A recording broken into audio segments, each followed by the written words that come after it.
We start today in Colorado, where a university is taking steps to repatriate the remains of 25 ancestors held in a museum collection. Western Colorado University is working with 4 tribes to return the remains and more than 100 objects of funerary or cultural significance. The institution recently received an $80,000 federal grant to work on its compliance with a 1990 federal law requiring the repatriation. The items were looted from burial sites in the Durango area in the 1920s and 30s. The university expects the return process to take an additional 2 years. We turn now to Manitoba, Canada, to witness the swearing in of the first First Nation provincial premier in Canadian history. Wab Kinew, who is a Anishinaabe, swept to a majority victory in the Manitoba provincial election on October 3rd. ICT's Canadian correspondent Miles Morisseau was there. So thank you so much for this honor. Miigwech and merci.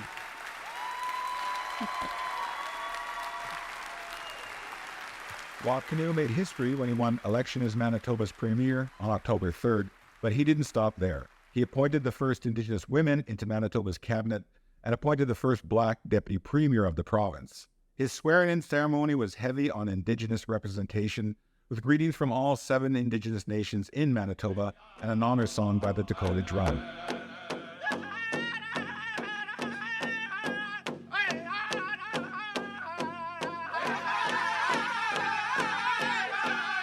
In addition, he took his oath of office not with his hand on a Bible, but holding on to his sacred pipe. And I want to say that I understand the challenge before us, but I greet it with optimism, humility, integrity, and sincerity, because I have been inspired by you, the people of Manitoba, to know one thing. The way that we do difficult things in this province is by doing them together. Former Judge Murray Sinclair presided over the ceremony. The former chair of the country's Truth and Reconciliation Commission called the moment a true act of reconciliation. Witnesses were moved by the ceremony. Oh, it's colossal. I mean, it changes the whole dynamic of how we're seen by the general public, and I think it really leads us out of the woods in a lot of ways. Yeah, I love it. I love it. And like in so many different reasons, you know, like it's time. It's time right now. So when Wab became premier, it made me look at myself at how much I don't see the growth of our people. I've never imagined a Native person to be premier, let alone First Nation of Manitoba, you know. But now we have leadership in a government system that now will work with us in the traditional way, the respectful way that we lead our nations as individuals. You know, it's powerful, man. In Winnipeg, Manitoba, Miles Morisseau, special correspondent for ICT News. Miles told us that he agreed with Beach and Ranville, saying this was a powerful moment to witness. We asked Miles about his own thoughts. It was a celebration. It was, you could just feel it throughout the whole morning, the anticipation as people began to gather. You know, they were setting up the drum. They had a fiddle and a square dance troupe, and you know, center as well started with the lighting of the kulik, which is the Inuit sacred fire that they have. That is, you know, usually a beluga oil or seal oil, and so that was lit to begin the event. So it was very ceremonial and very much a celebration, and everybody there was just in such great spirits. And you know, that's part of this. The way things are going to start, as they call the early days of any kind of government, is there's a bit of a honeymoon. And I think we started off with they start off in Manitoba with a party. You just could feel the optimism. You know, a chance that the change was in the air, and a lot of the decisions that he had made as he put his cabinet forward, incredibly diverse, gender equal cabinet, and a lot of voices that represent the entire province. And the indigenous history was so much a part of this celebration of this really incredible, historic victory. We can't, forget the fact that this is the first First Nations premier of a province in this country's history. And so all of those things, they came together in this really lovely moment with all these people coming together, and the dancing and the ceremonial part of it all made it feel very special, very sacred, and a really good way to start off this new government. He's been, it started as a rapper and as an on-air personality.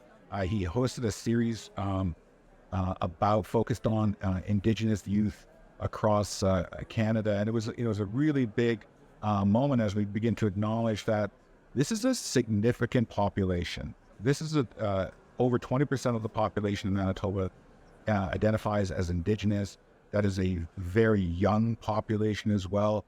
And he spoke with that kind of aspirational message for young people to say, literally, look at me, look where I came from.